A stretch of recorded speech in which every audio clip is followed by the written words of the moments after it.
The escalation in violence in Gaza is dominating global headlines, relegating other issues and conflicts in places like Sudan, Niger, and Mali to the background. However, despite the lack of media attention, those problems are still very much there. The situation has raised questions in Africa as to whether the continent's woes are once again being overlooked. Deji Bademosi of CGTN has more from Lagos, Nigeria.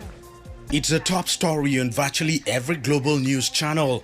The Israel-Palestine escalation is completely overshadowing the fighting between Russia and Ukraine, not to mind the various conflicts and political crises in Africa.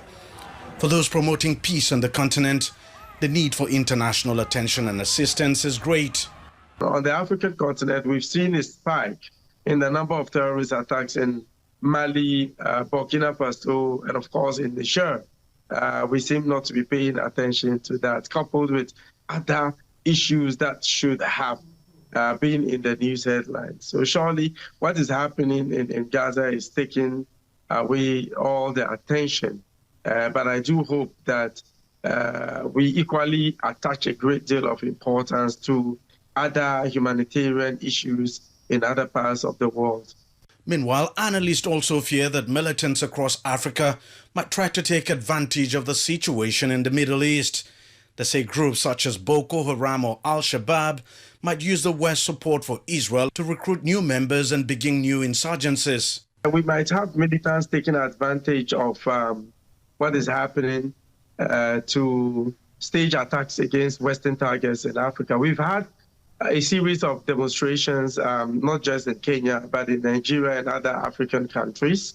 The terrorists, especially operating in the Sahel and West Africa region, would use this as an opportunity to recruit people under the pretext that everybody is against Islam, because this plays into the hands of the terrorists. On the streets of Lagos, many are following the conflict in Gaza and have something to say about it.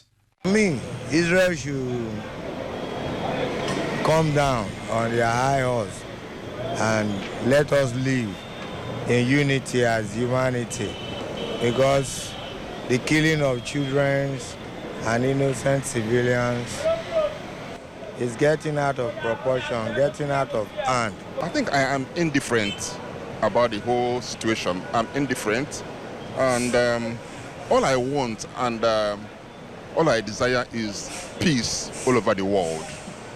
We don't have cause to begin to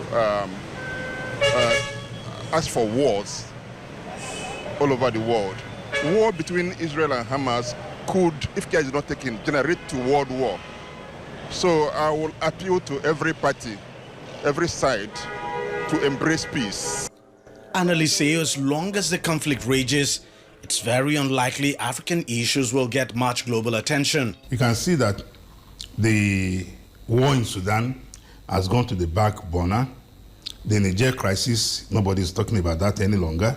The jihadist attack in Mali, that they have almost overrun the Malian state, nobody is talking about that. So Africa will be the least consideration of the West for now. That calls to question or brings to fore the fact that African problem will only be solved, will only be dispassionately attended to majorly by Africans, because it affects them directly. For now, a peaceful resolution to the Gaza conflict does not seem to be in sight. And with that, a shift in global attention away from the Middle East seems very unlikely. Many here believe Africa will have to devise its own ways to resolve its own conflicts. Deji, Bademosi, CGTN, Lagos, Nigeria.